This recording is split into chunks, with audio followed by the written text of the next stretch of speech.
Olá, e nós estamos aqui com mais um episódio do podcast Por Trás do Espelho. E hoje com uma pessoa muito especial, ele aí, né, que é conhecido, famosíssimo aí nas redes sociais e no rádio da nossa cidade, de toda a região. J. Neves estará com a gente aqui batendo um super papo, contando toda a sua história, a trajetória do José Aparecido das Neves. Mas antes, gostaríamos de agradecer a todos os nossos patrocinadores que faz com que este momento aconteça acreditando no podcast Por Trás do Espelho. E junto com a gente está a Oralbert, Splash Piscina, Mapcred, Forte Informática, Forte Fundações, Loja Lemassari, Lug Artigos Fotográficos, Clínica Cíntia Mancini, Renata Gava Cosméticos, Pereira Chefe, IES Internet e Centro de Pilates Gabriela Fonseca.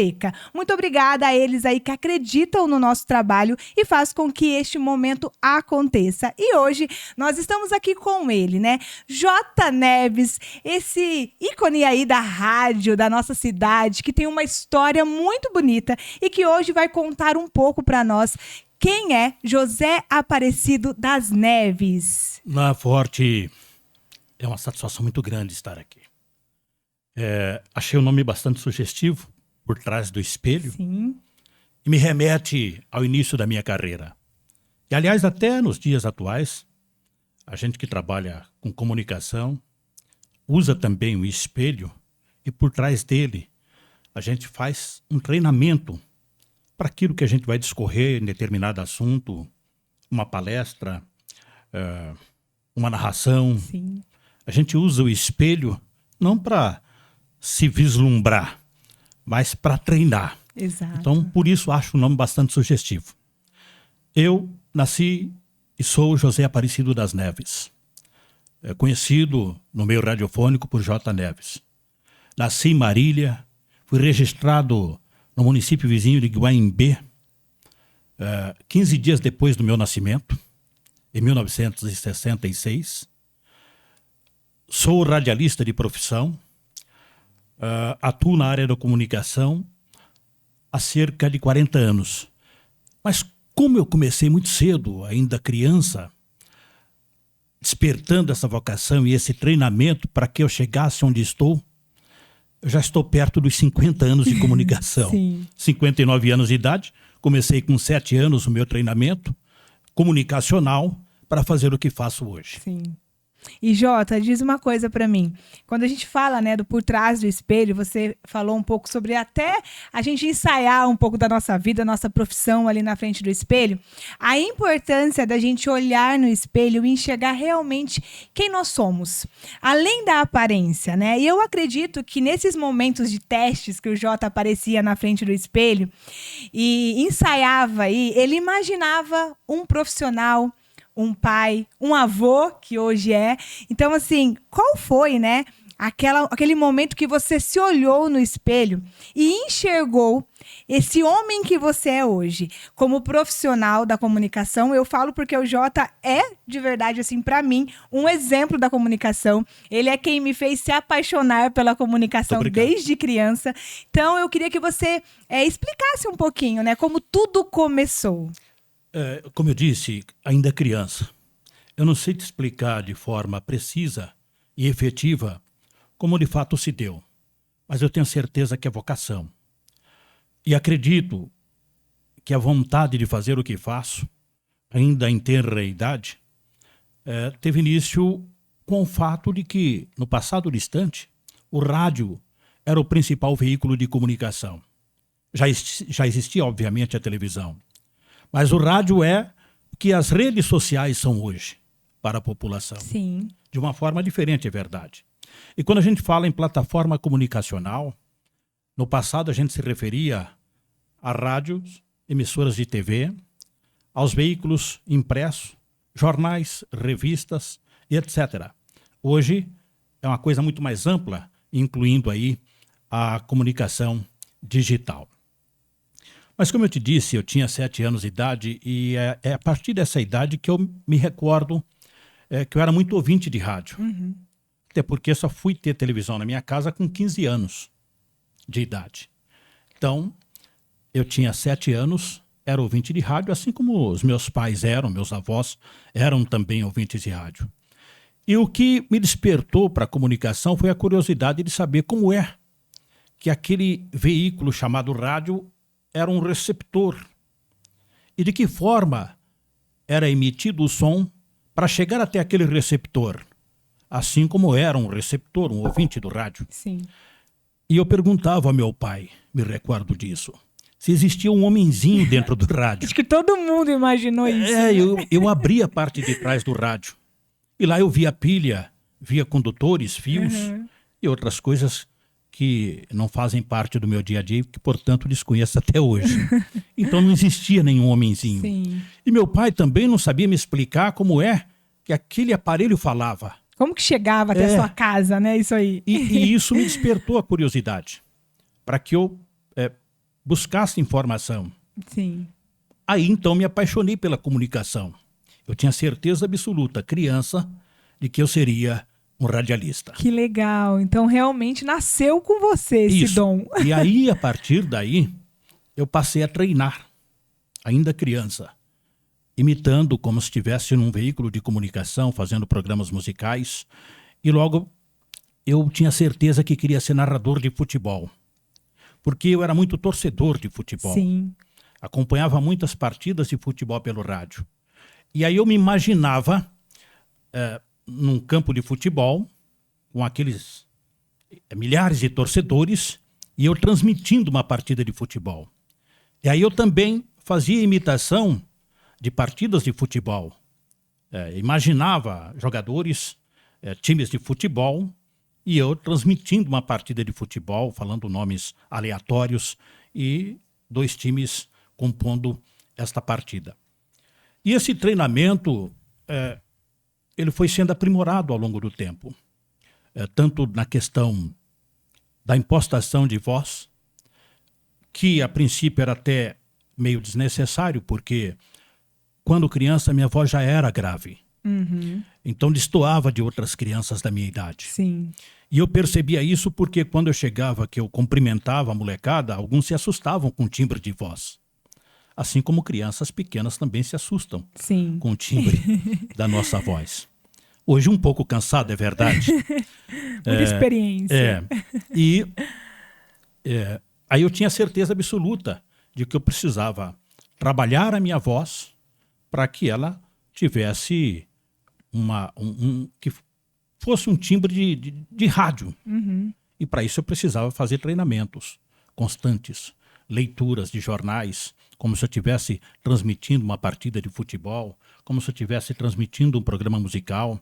E eu fui corrigindo algumas falhas, porque eu gravava e depois ouvia. E eu não gostava do que ouvia. E na medida em que eu não gostava, mais eu treinava.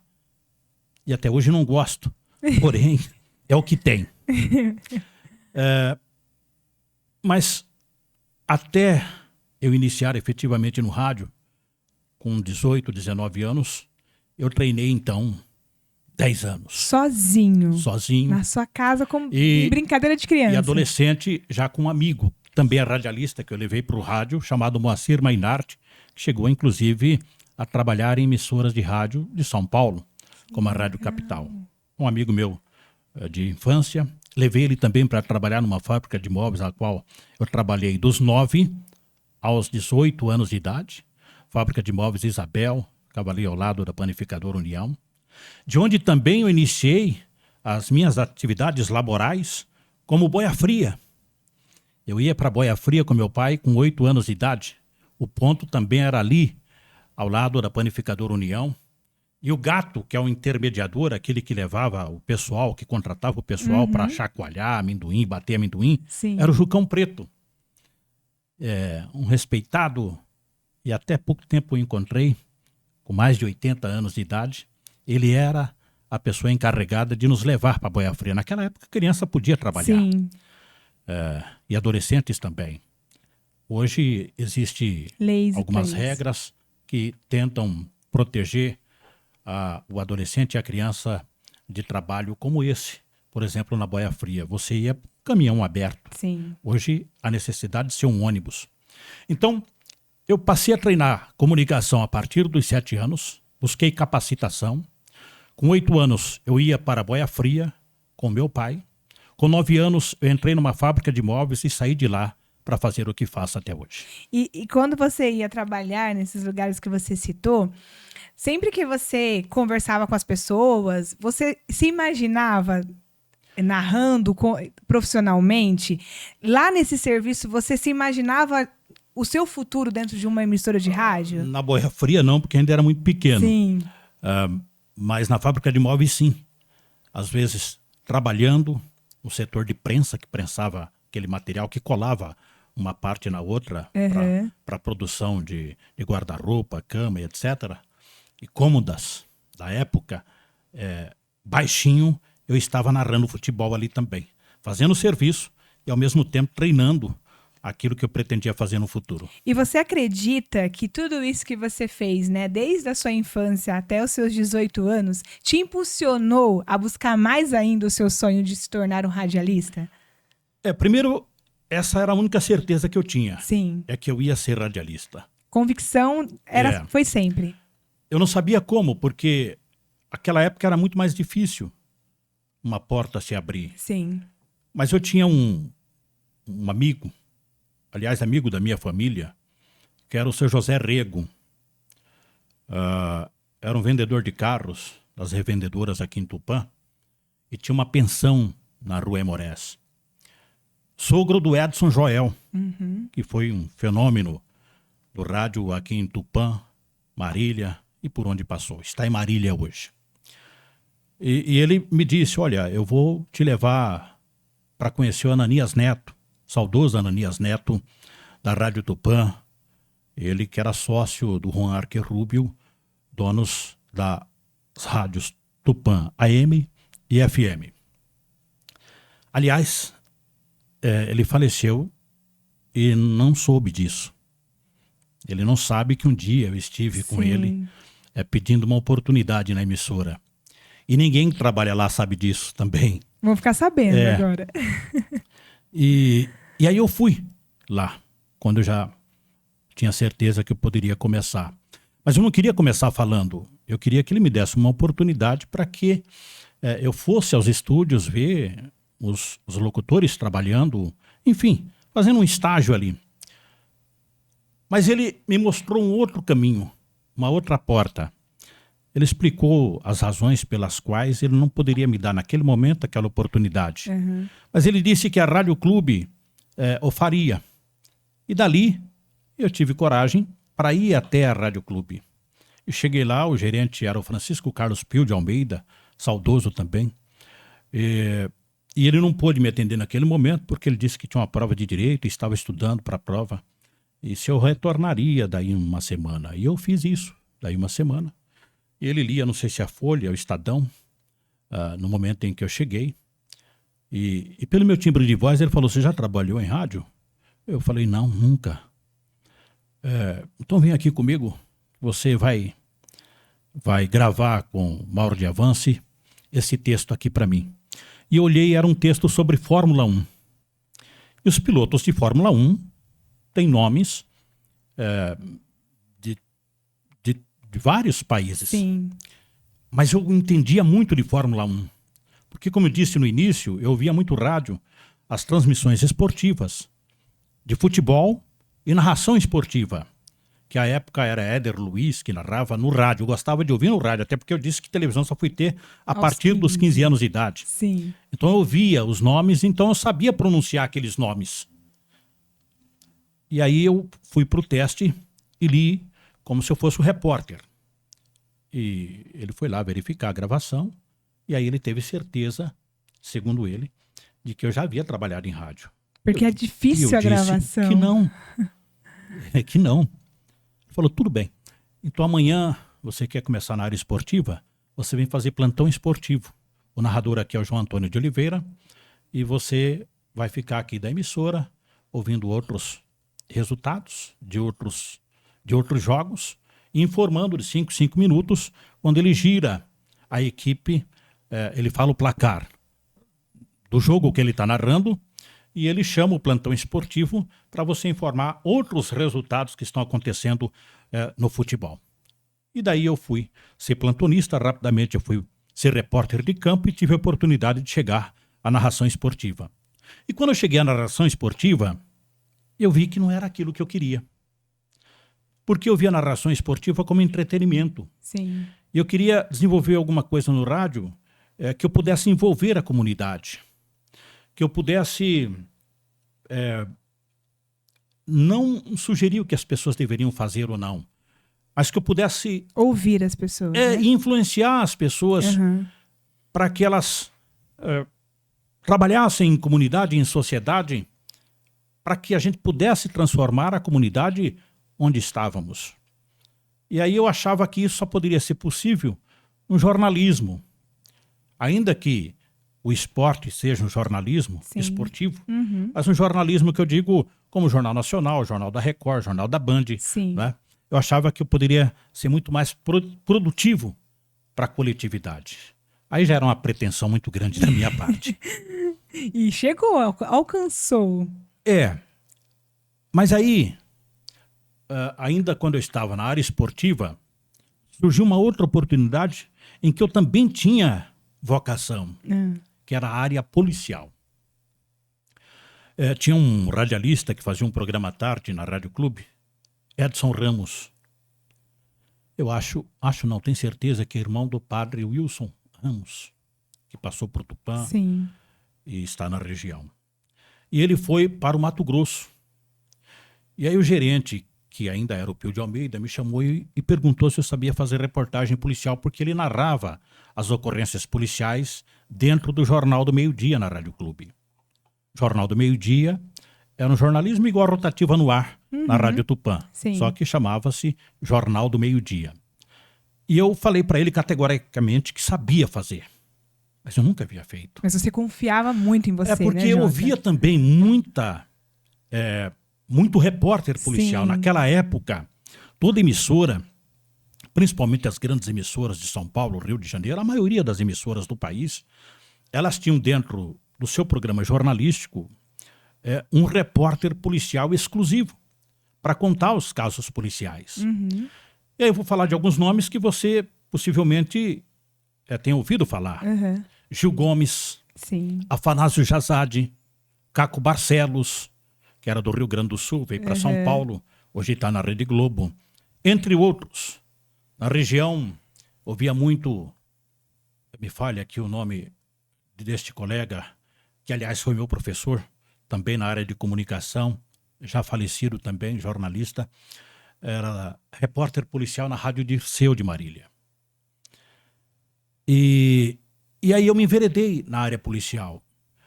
E foi exatamente a área policial que me revelou, de uma forma assim bastante rápida, para a comunicação regional. E despertou interesse de outras emissoras. E num momento muito oportuno da minha vida, porque eu estava, na época, prestes a me casar. E como repórter policial, eu fiz uma junção, até porque não tinha como você. Se você dramatizava, as pessoas achavam que você estava imitando o Gil Gomes. Porque ele contava uns casos dramáticos. Se você esbravejava, as pessoas achavam que você estava imitando o Afanásio Jazade. Porque os dois eram referências de reportagem policial no estado de São Paulo, principalmente. E no Brasil. E eu, evidentemente, que estava ali entre um e outro, tentando encontrar o meu eu. Encontrar o J. Neves. Isso. Ali. Mas assim, como na locução esportiva você tem que ter bordões, na área policial também. E eu tinha alguns bordões na área esportiva, que o meu amigo Moacir Mainardi continuou na área esportiva e continuou a usá-los. Até um mês atrás, aliás, uns 6 meses, ele me procurou se eu não poderia criar mais alguns bordões para Moacir. Eu não estou mais pensando em bordões, né? Estou atuando numa outra fase de comunicação e quando você deixa de praticar, você também perde um pouco daquela Aquele dom, né? Você vai perdendo um pouco a habilidade. Sim. Mas na área policial você também tinha que ter bordões.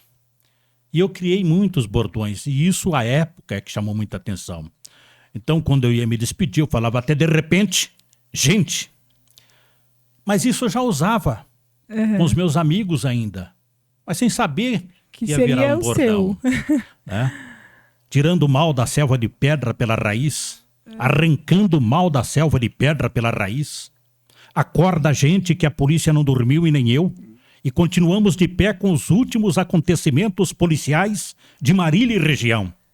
E tantos outros que caíram na graça dos ouvintes. Sim. E isso deixava a gente conhecido, não de visibilidade, mas pelos bordões, Sim. né? Porque falava, no rádio, lembrava. As pessoas não te vê como nas redes sociais, Sim. não é televisão, não é um podcast. Então as pessoas imitavam os bordões quando sabia que a gente era aquele que estava por trás de um microfone e que usava aquelas expressões. Aqui em Tupã, por exemplo, tinha trailer de lanche de repente, tinha boutique de repente, entre outros estabelecimentos que usava, às vezes, até o bordão que a gente criava na área da comunicação. E aí surgiu uma oportunidade de ir para uma rádio que era vitrine no estado de São Paulo. Você chegando lá era um passo para você chegar à capital, que era a Rádio Dirceu de Marília. Com 2 anos de exercício da minha atividade profissional no rádio, eu fui para esta emissora, que à época era uma grande emissora, uma das maiores do ponto de vista da qualidade profissional, da qualidade técnica e do potencial de dar um bom salário, uma boa condição financeira para aqueles que atuavam naquela companhia. Era uma empresa, aliás, de Campinas para cá, era uma das emissoras que mais bem pagava no interior do estado de São Paulo. Que legal. Era um grupo que pertencia ao empresário, que era dono da rede de lojas Iguatemi, que havia adquirido recentemente a rede de lojas Jetcolor, do ex-irano aqui de Tupã. E com a compra da rede Jetcolor, o Edson Joel, que fazia o marketing desta rede, foi gerenciar, foi para Marília, trabalhar no complexo industrial da rede de lojas Iguatemi, que produzia óculos, e da rede de lojas Jetcolor, em Marília.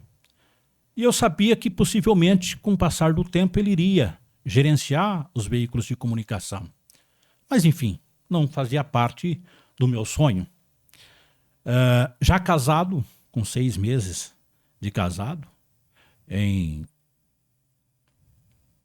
1989, o telefone toca assim que eu estava chegando na Rádio Clube e era o Edson Joel me procurando, querendo saber se eu tinha intenção de ir para Marília para ser repórter policial lá.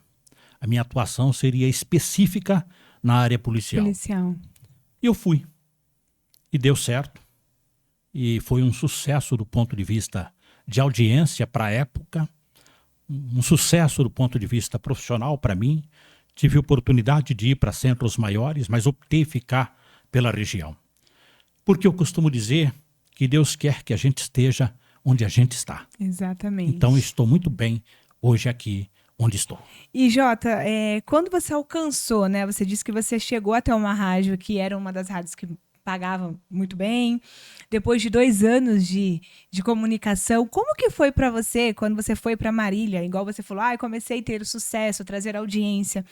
Para você, quando você se olhava e via onde você chegou e imaginava aquele menino lá de 8, 9 anos brincando, né, de ser aí da área da comunicação, qual foi a sensação, né? Porque se a gente for parar para pensar, o seu cenário era um cenário muito difícil para chegar onde você chegou. Sim, porque a minha família é humilde. Sim.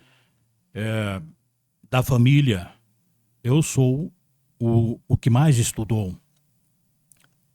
E à época também, eu era o irmão mais velho. Uhum. Meu pai, por N motivos, foi trabalhar em São Paulo, São Caetano do Sul, ainda quando eu tinha 8 para 9 anos de idade. Até 8 anos nós íamos para Boia Fria. Em determinado momento, depois de uma cirurgia, ele ficou desempregado, aí já atuava na área da construção civil. Uhum. E ele foi para São Paulo porque a família dele era de São Paulo. E minha mãe não quis ir para São Paulo. Então ela ficou aqui comigo, mais velho. Aí eu tenho mais um irmão e mais 3 irmãs. E ele vinha todo mês para Tupã visitar, enfim. Depois de 2 em 2 meses, 6 em 6 meses, e até o seu falecimento em 2017, pelo menos uma vez por ano ele estava aqui. Houve separação de corpos, mas não no papel. Sim. Mas com o tempo tudo se afasta, mas ele nunca deixou de ajudar a família e de estar presente na família.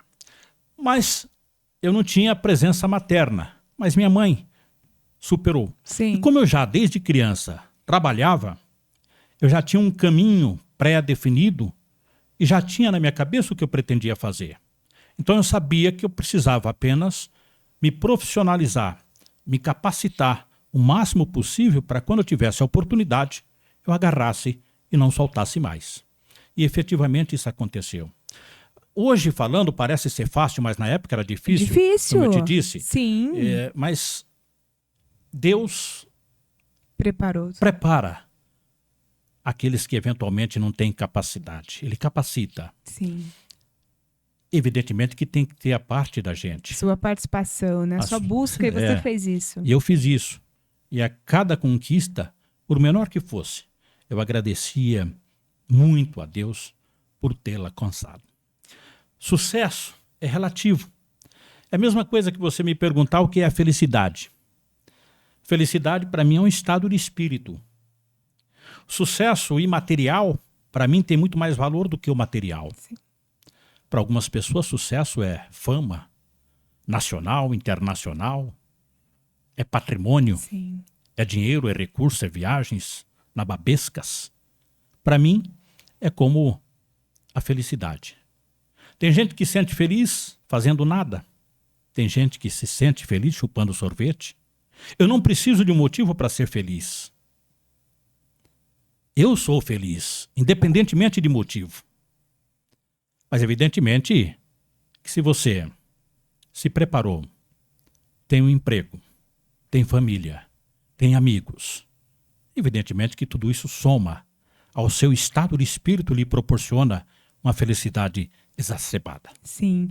E essa questão toda, né, que você disse, eu fico imaginando que hoje, às vezes as pessoas falam, mas eu não alcanço, eu não consigo, eu não conquisto. Nós temos muitas oportunidades na nossa vida e às vezes a gente não agarra. E você deixou bem claro aí que esse período todo que você ensaiou, treinou, e depois você fez a sua parte, que foi buscar. O não você já tinha. Sim. E aí você foi buscar o seu sim e chegou aonde você chegou, construindo toda uma história. E eu acredito que isso é uma mensagem muito legal, Jota, para as pessoas que não acreditam nelas. Porque não adianta você ter oportunidades se você não acreditar em você. Sim. E a sua história mostra muito isso para nós.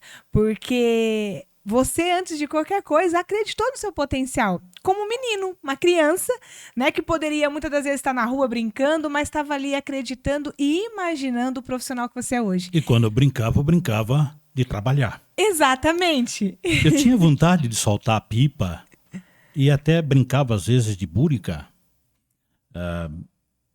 E aquelas brincadeiras de crianças, eu jogava futebol, e mesmo jogando futebol, quando eu não estava jogando, eu estava treinando na futebol. Sim. E da minha época, era eu e Isaac Ferreira, também.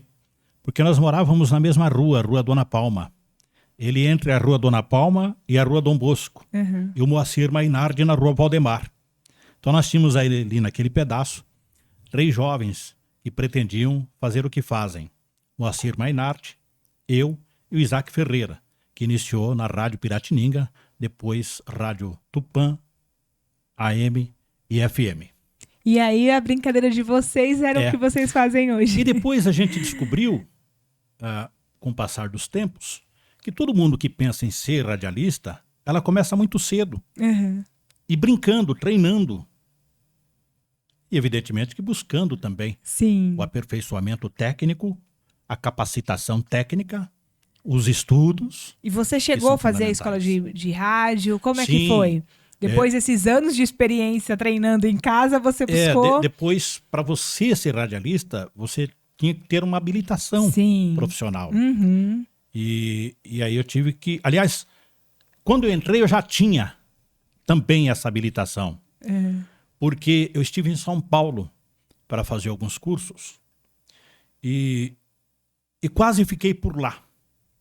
E se eu tivesse ficado por lá, evidentemente que talvez não, com certeza teria iniciado no rádio em São Paulo e não aqui em Tupã. Mas, como eu disse, eu tinha que estar aqui.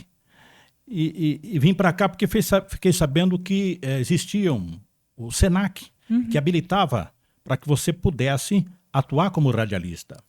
Então existia também um curso de capacitação técnica e de locução, que era feito em 2 cidades. Marília, a parte teórica, se não me falha a memória, e em Ourinhos, a parte prática ou vice-versa.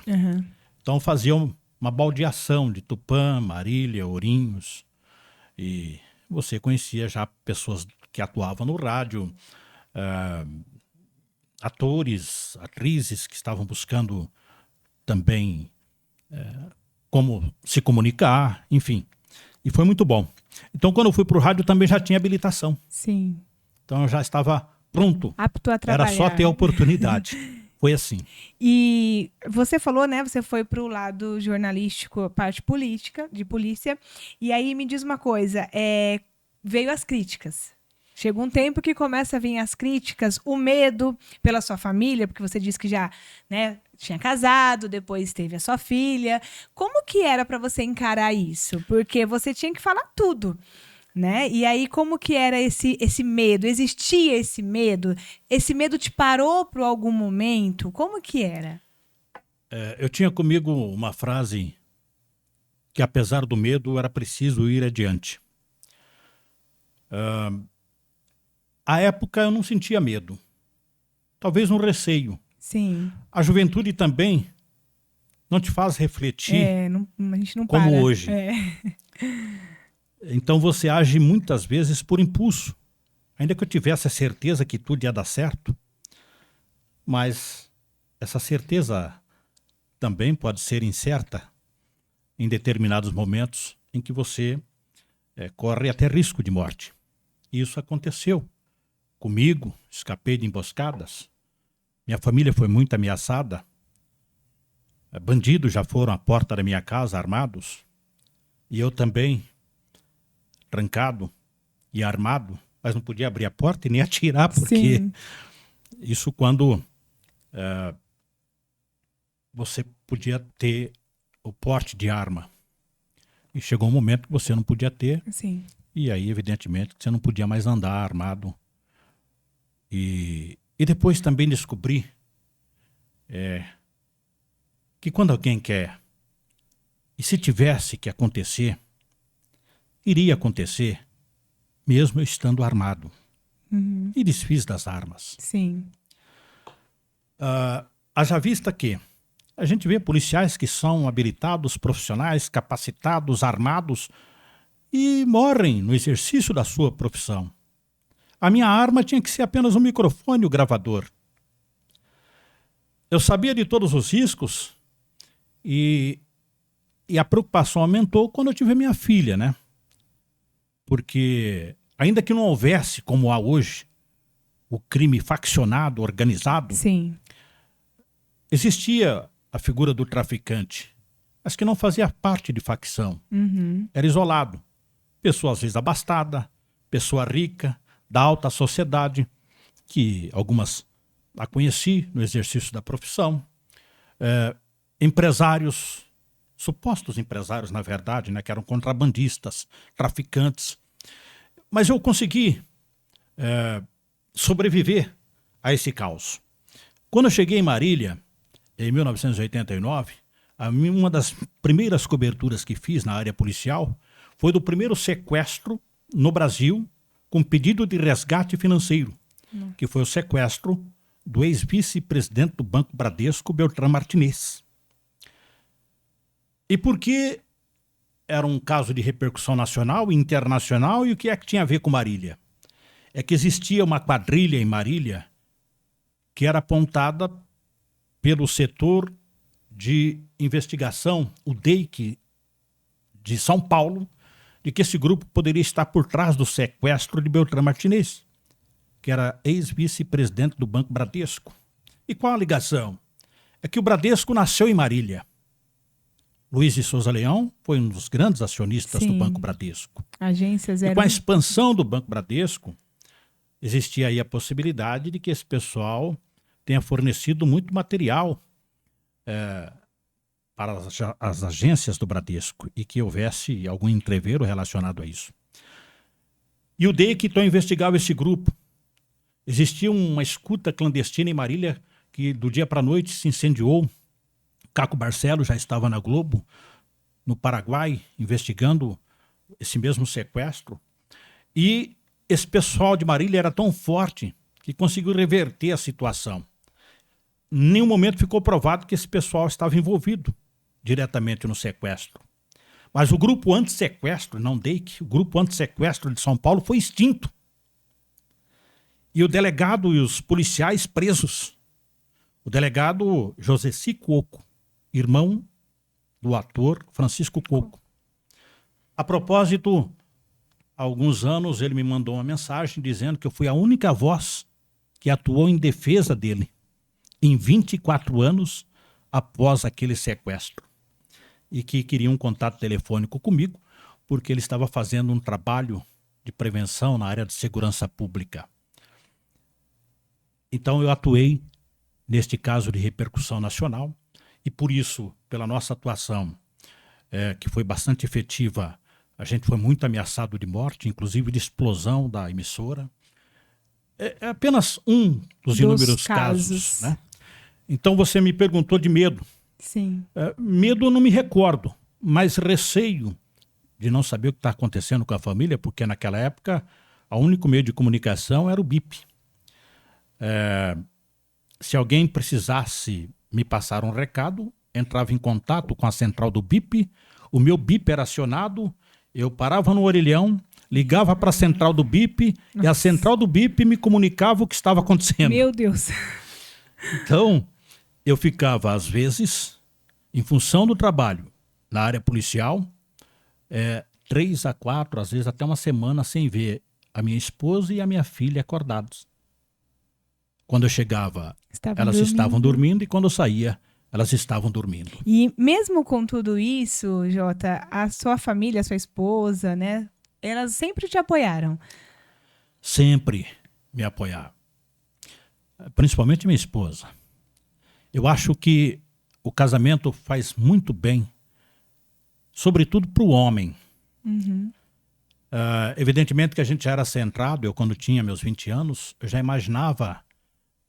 me imaginava com 40, com meu lar, com a minha família, com os meus filhos. Eu, assim como me imaginava com 7 anos trabalhando no rádio, com 18 anos já me imaginava casado. Casei com 21 para 22 anos. Então, na construção da minha profissão, a minha mulher foi meu braço direito. Foi os meus 2 braços, minhas 2 pernas, minha razão de dedicação efetiva, de trabalho e da construção da família. Por trás de um grande homem sempre existe uma grande mulher, viu, Iraci? Ao lado.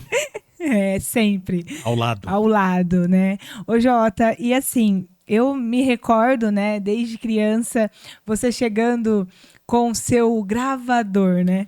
Então, a gente via, Jota chegou, tava sempre ele e um gravador pronto para gravar e pegar as notícias. Isso fazia parte do seu dia a dia a todo tempo, né? Hoje é o celular, né? Facilita. Naquela época era o gravador. Sim.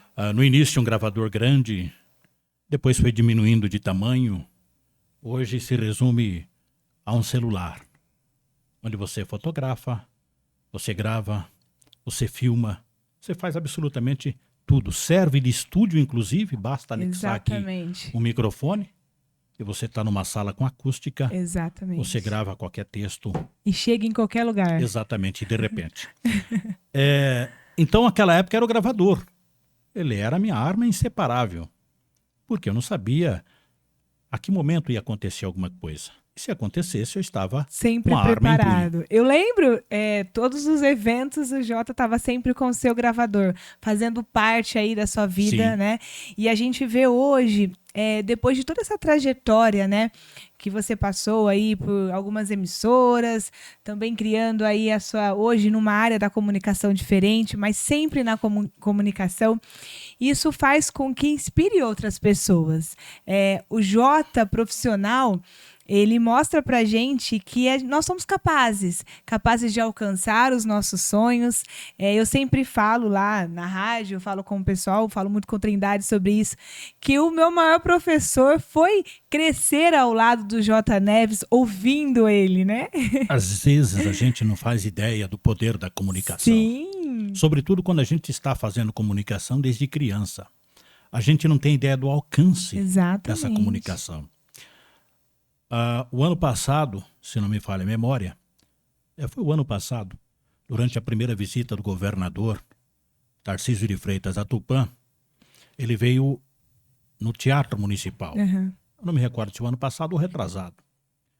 Eu acho que o ano passado. E lá existiam alguns policiais, e entre eles alguns militares, a paisana. E numa roda ali, existiam alguns que estavam conversando comigo e eu não sabia que eram policiais militares. Uhum. E um deles, de aparência jovem, ou pelo menos mais jovem do que eu, evidentemente, disse que resolveu ser policial ao ouvir eu contando os casos policiais. Que legal. Então, veja, é possível que eu tenha, em função do meu trabalho, despertado em algumas pessoas a comunicação, tanto quanto ao narrar um caso policial de um jovem se tornar policial militar.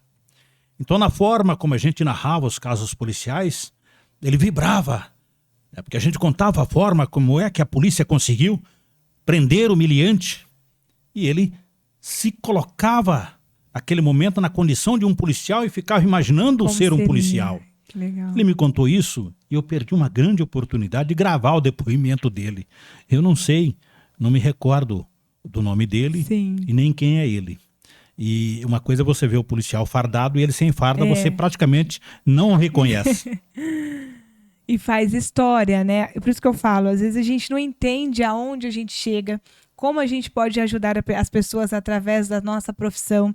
E quando eu falo mesmo da comunicação, eu me lembro, né? O Jota, para quem não sabe aí, ele é meu tio, e eu tenho uma honra muito grande de fazer parte da história dele.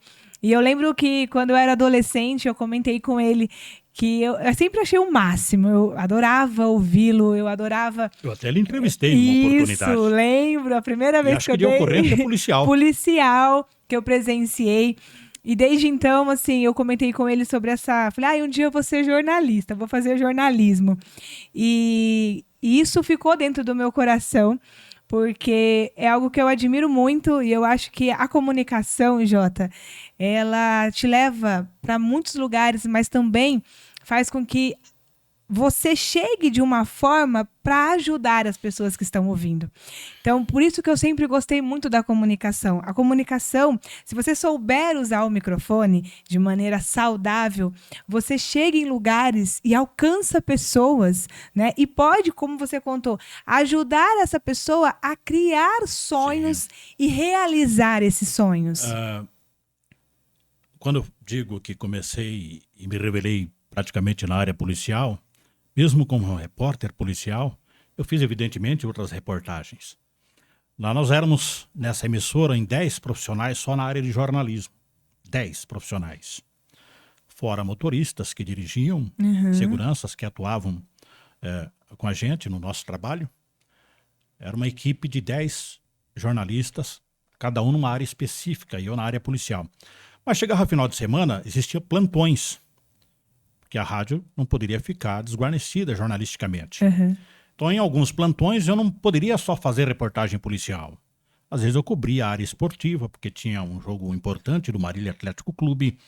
Às vezes eu ia, era fim de ano, fazia reportagem de crianças pedindo boas festas, não é? E dentre várias reportagens, eu levei uma senhora de 80 e poucos anos à época, a avó Nena, ao livro dos recordes, ao ajudá-la num trabalho de divulgação e fazer com que ela saltasse de paraquedas com toda essa idade. Uau. E o meu microfone foi lá entre os seios dela, ligado para ela gravar a descida dela em áudio. Uau! E esse áudio eu usei na reportagem depois. Vó Nena. Que legal. Ela me deu uma garrafa de vinho argentino que está em casa até hoje. Não tomei, virou vinagre. Meu Deus! Faz quase 40 anos. E depois eu acertei com um profissional de voo, Delta, não sei, Asa Delta, Asa né? Delta. Do Rio de Janeiro. Tinha o sobrenome Campos, para que ela fosse também fazer um salto, um voo de Asa Delta. Mas depois eu não me recordo se foi efetivado ou não. Mas ela entrou para o livro dos recordes com aquele salto de paraquedas. Que legal. Então, a atuação é muito vasta, muito ampla. Sim. Consegui encontrar pessoas que estavam desaparecidas e perdidas do norte do país à região de Marília, promovendo encontro destas pessoas depois de décadas que não se viam. Ajudei famílias do ponto de vista social, com o nosso trabalho.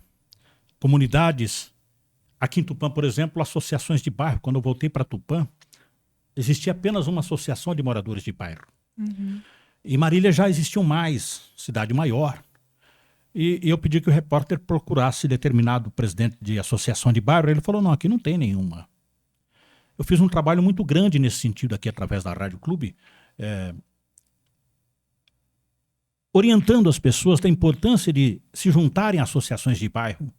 Que é muito mais fácil você reivindicar do poder público do que de forma isolada ou só apenas reclamar. É uma forma de você ajudar a sua comunidade a se desenvolver.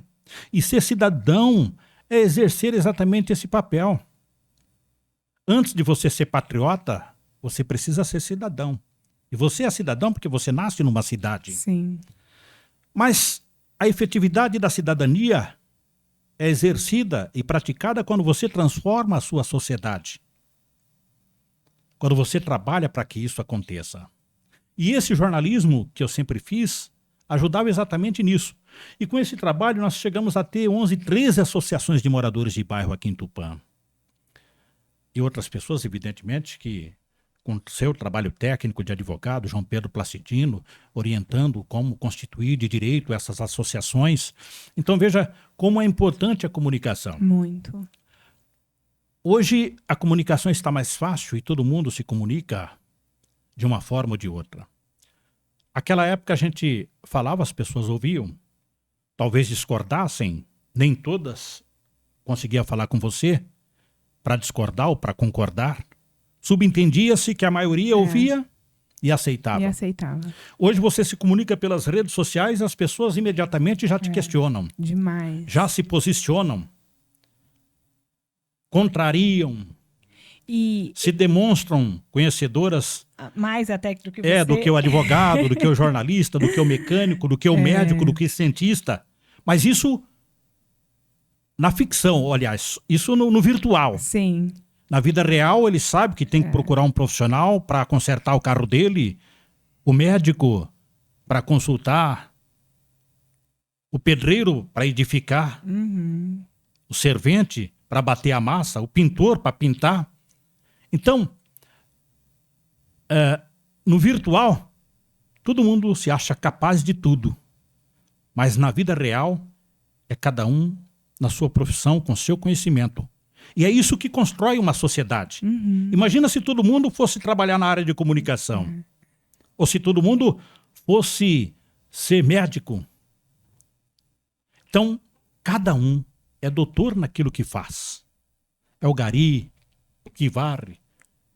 É o gari que recolhe o lixo na porta da casa da gente. É o médico. É assistente social. É o professor. Sim.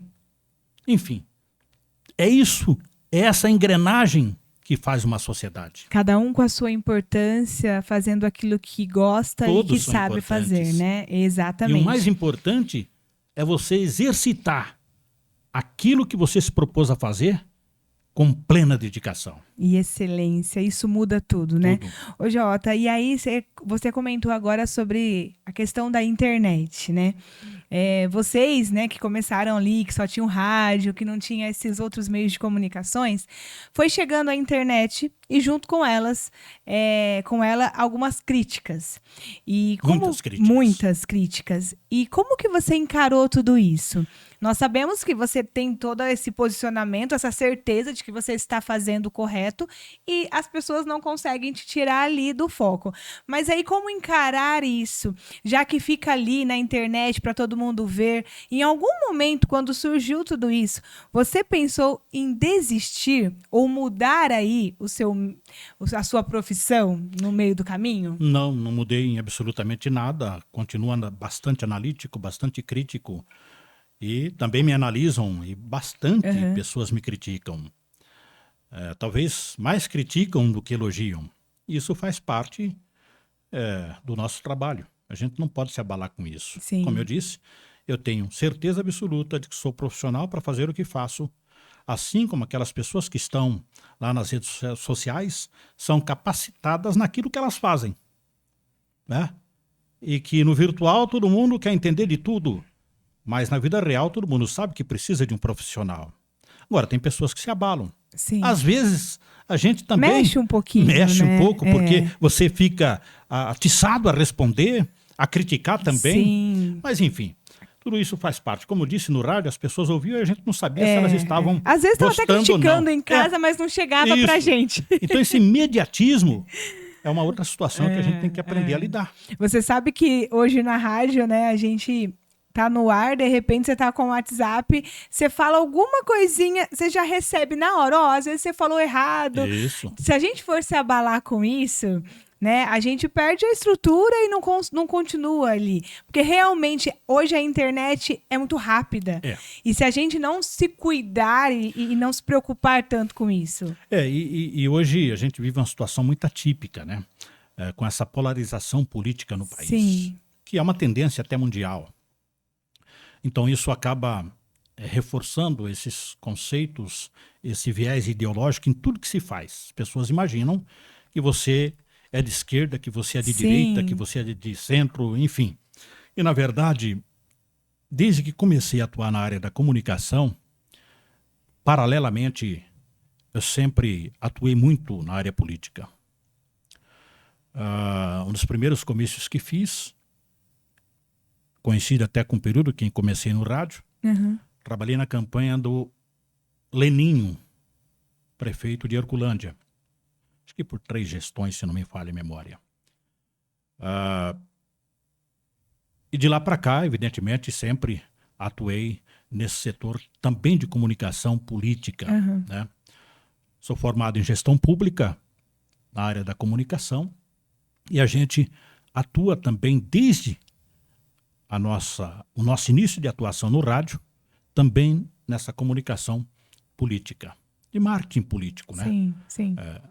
De forma radiofônica, cerimonial, mestre de cerimônia, enfim. E em função disso, a gente hoje atua muito na área, escrevendo textos políticos sobre situações políticas administrativas das cidades da região. Então você mexe com um público específico e bastante crítico, e sobretudo com essa polarização. Então a situação aperta ainda mais para quem atua também nas redes sociais. As redes sociais hoje eu falo que ela nos leva muito longe, mas também a gente tem que tomar muito cuidado, porque primeiro que tem muitas mentiras ali dentro. E assim, né? As pessoas com o advento das redes sociais que surgiram há pouco tempo, elas acham que você também começou junto com elas. Então muitas delas não conhecem o passado da gente. Ninguém consegue se sustentar por décadas fazendo o que faz se não for bem feito. Se não for bem feito. Exatamente. Se não for com verdade. Exatamente. Se não for com propósito, por um ideal, com o objetivo de acertar o máximo possível, e também erramos, cometemos equívocos. Muitas vezes sou processado, tenho que provar na justiça de que estava certo, ou de que cheguei mais próximo da verdade, ou de que não tive a intenção de magoar, de injuriar, Sim. de caluniar, de difamar, Sim. mas de publicar um fato que é de interesse público. Agora, também entendo que faz parte da outra pessoa questionar. Exato. Juridicamente, judicialmente, uma reportagem que eventualmente eu tenha feito. E Jota, para a gente ir caminhando aí pro final desse bate-papo, eu queria muito que você deixasse um conselho, né, para as pessoas que estão assistindo, porque talvez a pessoa que está ali, ela não, como você disse, ela não conhece a sua história, não sabe como que foi para você alcançar e chegar onde você chegou.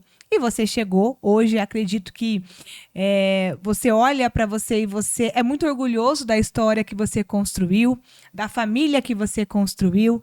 E eu queria que você deixasse um conselho, talvez, para esse jovem, até mesmo para essa mulher, esse homem que está assistindo a gente e acha que não vai alcançar ou não vai chegar em algum lugar.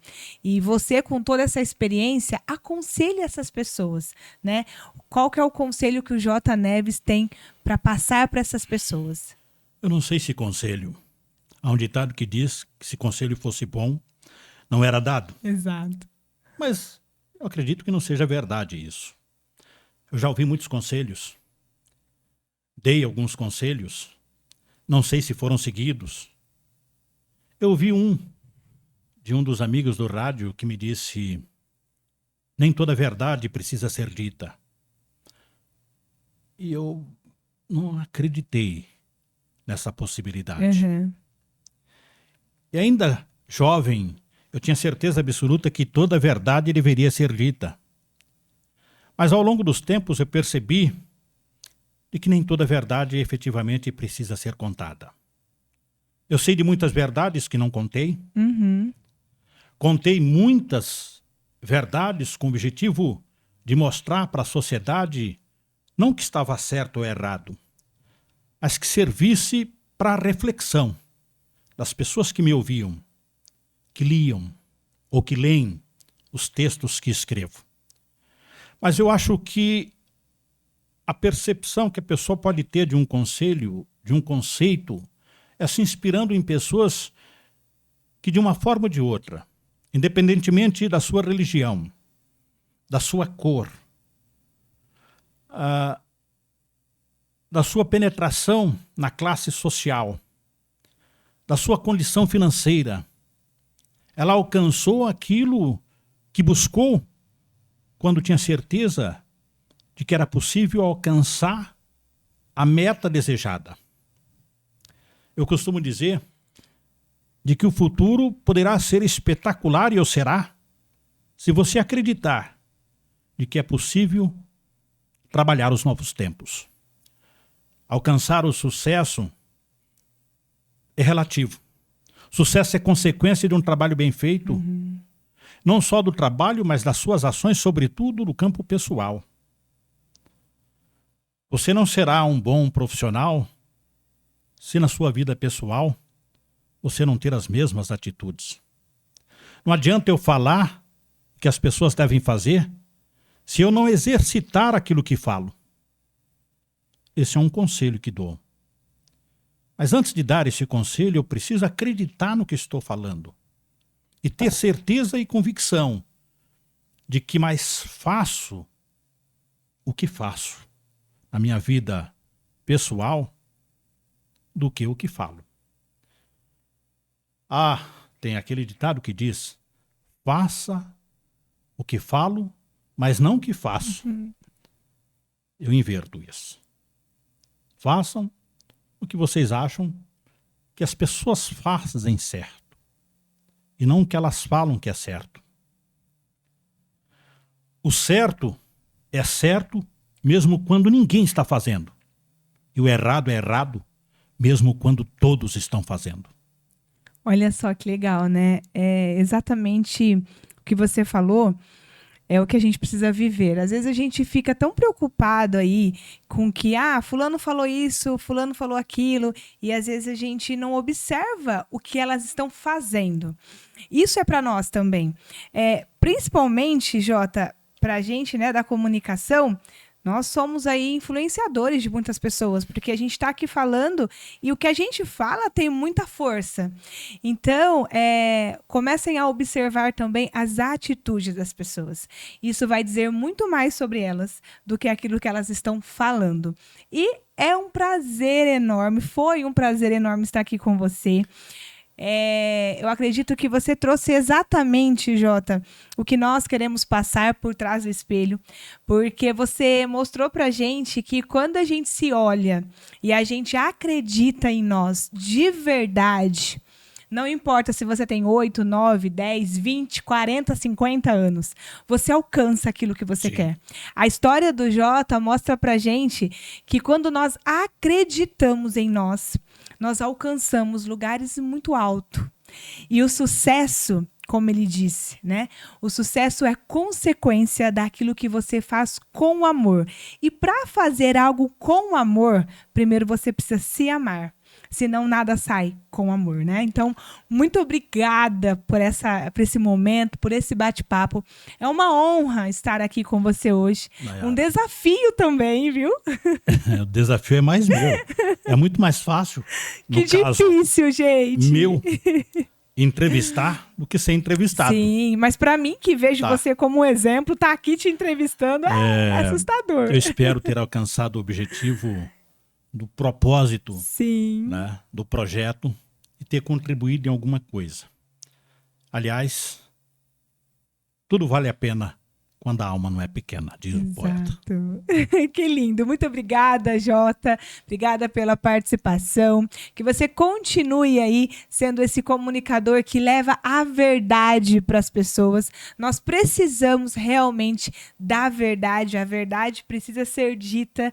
E é uma honra, de verdade, aprender com você, ter você Ainda aí. que eu disse que nem toda verdade pode ser dita. Sim, mas é importante a gente acreditar na nossa verdade e buscar essa verdade. Você acreditou. Então, assim, eu tenho certeza que esse episódio vai ajudar muitas pessoas, porque a gente precisa realmente acreditar em nós. Não adianta você acreditar em todo mundo e quando chegar na sua vez, você não acreditar. O Jota, ele tinha todo um contexto de não dar certo, mas ele acreditou no sonho, naquilo que estava no coração dele, e isso é muito importante, que você que está assistindo a gente aí também acredite no seu potencial, porque isso é o que o Por Trás do Espelho quer trazer para vocês. Você acreditar naquilo que, às vezes, quando você se olha, você não vê, mas que você sabe que tem ali dentro de você e vai te dar força para alcançar lugares lindos, viu? Então acredite que o futuro será espetacular para quem souber viver e trabalhar os novos tempos. É isso. Muito obrigada, Jota. Muito obrigada a todos vocês que estiveram com a gente. Que Deus abençoe e até o próximo podcast Por Trás do Espelho.